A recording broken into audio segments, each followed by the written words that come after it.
Nageswara co director నాకు phone చేసి ఏమైనా సినిమా మొదలవుతుంది నెక్స్ట్ వీక్ మళ్ళీ రాలేదు నేనేం చేయను, వాళ్ళకి రెస్పాన్స్ లేదు అది ఏదో ఆయనకి కొంచెం అలిగాడు ఏదో విషయం, ఆ విషయం నాకు తెలీదు, అందుకని మధ్యలో వేరే వాళ్ళని కూడా పిలిపించాడు అవి ఇవి.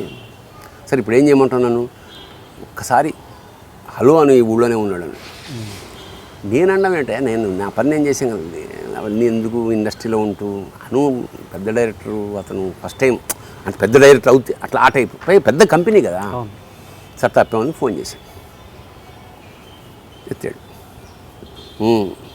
భరణి ఏంటి చాలా రోజుల తర్వాత, అది నేను అనాల్సింది మీరు అన్నారేంటి, సరే ఠీక్, ఎప్పుడు అట్లాగే ఉంటుంది రివర్స్ బ్యాచ్ కదా అంటే అవన్నీ గుర్తులు అవి ఇవి కూడా గుర్తుండవు అతనికి, అది గమ్మత్తు. ఏంటి అన్నాడు ఫోన్లో, నేను ఇమాజిన్ చేయగానే ఎలా అంటున్నాడు, సార్ సినిమా ఎప్పటి నుంచి, నెక్స్ట్ మీకు స్టార్ట్ అవుతుందిగా అట్లా మంచి సార్, ఇక్కడ కాస్ట్యూమ్ కొనడానికి వచ్చాను. సరే సార్ అయితే ఎక్కడున్నారు, నాన్న ఇక్కడ శాలిగ్రామంలో ఉన్నాను సార్, ఈవినింగ్ ఫ్లైట్ నాకు 7 o'clockకి, అదే ఈవినింగ్ ఫ్లైటు, వస్తే 5 గంటలకి మీ ఇంటికి వస్తాను, ఎక్కడ అడ్రస్ అన్నాడు. మీ వాళ్ళకి తెలుసునండి కారు వాళ్ళకి అన్నాడు.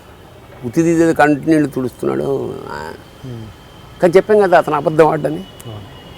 కట్ చేస్తే 5 గంటలకి కారు ఉంది ఇంట్లో, మా ఆవిడేమో పూరిటికి వెళ్ళింది, లేదు ఒక్కడనే, నాకు అప్పుడు అసిస్టెంట్ కూడా లేరు అనుకుంటా, అప్పుడు లేడు. వచ్చాడు, టీ కావాలే, నేనే పెడతాను, నాకు మంచి, నేనే వెరీ గుడ్ కుక్, చాయ్ పెట్టి అక్కడ కూర్చున్నాడు, ఇక్కడ కూర్చో. ఏంటి సార్ అదే భరణి నేను తీసేసాను తెలుసా, నీకు తెలుసా అన్నాడు. అవును సార్, సంతోషించాను. ఎందుకు తీసేసానో తెలుసా, తెలుసు సార్.